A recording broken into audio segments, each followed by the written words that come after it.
26 जनवरी 1992 से पहले श्रीनगर के लाल चौक पर तिरंगा फहराने की हिम्मत कोई नहीं जुटा पाता था। घाटी में तिरंगा झंडा बहुत तलाशने पर भी लोगों के पास नहीं मिलता था। लाल चौक के बाजार में 15 अगस्त के दिन भी तिरंगा फहराना मुश्किल था। नरेंद्र मोदी ने इन हालात को बदलने का संकल्प लिया। उन्होंने पूरे कश्मीर में घर घर तिरंगा फहराने की कसम खाई। 5 अगस्त 2019 को नरेंद्र मोदी ने एक नया इतिहास रच दिया।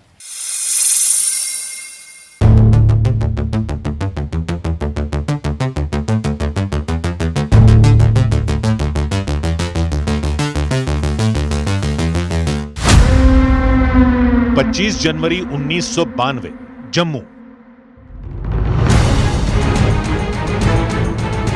एकता यात्रा जम्मू पहुंच गई थी। पार्टी के तमाम बड़े नेताओं सहित देश भर से लाखों कार्यकर्ता जुट गए थे। श्रीनगर के ऐतिहासिक लाल चौक तक ये सभी लोग जाने को उतावले थे, मगर एक अनहोनी हो गई। 25 जनवरी 1992 को श्रीनगर में जम्मू कश्मीर पुलिस प्रमुख के कार्यालय में एक जोरदार बम विस्फोट हुआ। तब के पुलिस प्रमुख JN सक्सेना के साथ 5 आला अधिकारी बम विस्फोट में घायल हो गए। एकता यात्रा के तय कार्यक्रम में बदलाव को लेकर मंथन शुरू हो गया। उस पूरी रात नरेंद्र मोदी को जागना पड़ा था। जम्मू में अटल बिहारी वाजपेयी ने ऐतिहासिक भाषण देकर लाखों कार्यकर्ताओं को श्रीनगर जाने से रोकने की कोशिश की। तो पूरी रात में मुझे नहीं लगता मोदी जी कोई 10 मिनट भी सो पाए होंगे। पूरी चिंता, पूरी व्यवस्था किस प्रकार से कैसे निकलेंगे, क्योंकि जम्मू कश्मीर को लेकर पूरे देश के लोग ये चाहते थे हम सब जाकर तिरंगा जो है लाल चौक में चढ़ाएंगे, और इतने बड़े लोग और वहाँ लेकर जाना रिस्क से खाली नहीं था। क्योंकि आतंकी हमलों और पड़ोसी दुश्मन देश से बरस रहे बारूद के बीच एकता यात्रा को श्रीनगर पहुंचना था। लेकिन जब मुरली मनोहर जोशी और नरेंद्र मोदी ने लाल चौक पर कदम रखे तो दृश्य देखने लायक था। नरेंद्र भाई मोदी जी का जिस प्रकार उन्होंने उस व्यवस्था को संभाला, जोशी जी के लिए यात्रा वहां पहुंचे, तिरंगा वहां चढ़े, ये हमारे लिए गौरव का विषय था। जबकि पूरा देश का नेतृत्व यहाँ पे जो गवर्नमेंट थी, जिस समय की सरकार थी, वो नहीं चाहती थी किसी प्रकार की भी जाए। लाल चौक पर तिरंगा फहराकर आतंकियों और अलगाववादियों का भ्रम नरेंद्र मोदी ने तोड़ दिया। कश्मीर में सुरक्षा बल का मनोबल भी एकता यात्रा ने बढ़ाया। कश्मीरी आवाम का भारत में भरोसा बढ़ा। आतंकवाद को शह देने वाले पाकिस्तान का पर्दाफाश हुआ। कश्मीर भारत का मुकुट है, ये मैसेज देने में नरेंद्र मोदी कामयाब रहे। लेकिन उनका मिशन कश्मीर अभी पूरा नहीं हुआ था। एकता यात्रा के समापन से पहले नरेंद्र मोदी आतंकियों और उनके सरपरस्तों को सख्त संदेश देना चाहते थे।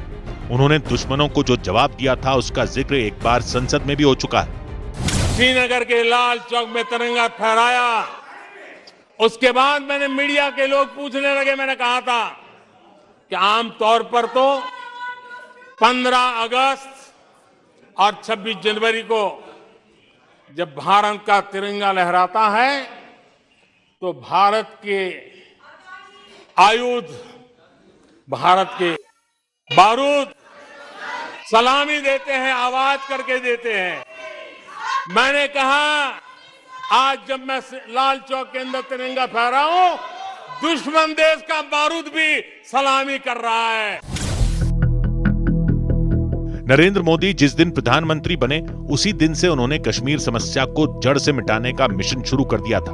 5 अगस्त 2019 को मोदी सरकार ने कश्मीर की नई आजादी का ऐलान भी कर दिया, जिसके बाद कश्मीर के घर घर तिरंगा फहराने लगा।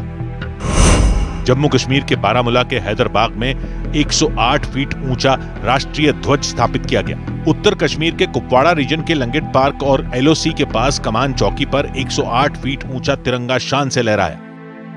नरेंद्र मोदी सरकार ने जब आजादी का अमृत महोत्सव मनाया तो जम्मू कश्मीर के कई खूंखार आतंकियों के घर पर तिरंगा फहराया गया। डोडा में लश्कर कमांडर हारून उर्फ खुबैब के घर पर उसके पिता ने राष्ट्रीय ध्वज फहराकर गर्व से भारत में आस्था जताई। कश्मीर घाटी में घर घर लहराता तिरंगा एक मायने में डॉक्टर श्यामा प्रसाद मुखर्जी को नरेंद्र मोदी की श्रद्धांजलि है, जिन्होंने एक देश एक विधान एक निशान का नारा दिया था, जिन्होंने कश्मीर से 370 को हटाने के लिए आंदोलन शुरू किया था। जिन श्यामा प्रसाद मुखर्जी ने कश्मीर के लिए प्राणों का बलिदान दिया, उन्हीं के नक्श कदम पर चलकर नरेंद्र मोदी ने राष्ट्रीय एकता का श्री गणेश किया। नरेंद्र मोदी उसी ऊर्जा से राष्ट्र निर्माण का अभियान चला रहे हैं जिसका जिक्र डॉक्टर मुखर्जी किया करते थे। डॉक्टर श्यामा प्रसाद मुखर्जी कहा करते थे, कोई भी राष्ट्र सिर्फ अपनी ऊर्जा से ही सुरक्षित रह सकता है। मैं डॉक्टर श्यामा प्रसाद मुखर्जी का पुण्य स्मरण करता हूं, उनको नमन करता हूं और आदर पूर्वक श्रद्धांजलि अर्पित करता हूं। पीएम मोदी पर न्यूज 18 की खास सीरीज जारी है। कल रात 10:05 पर देखना ना भूलें।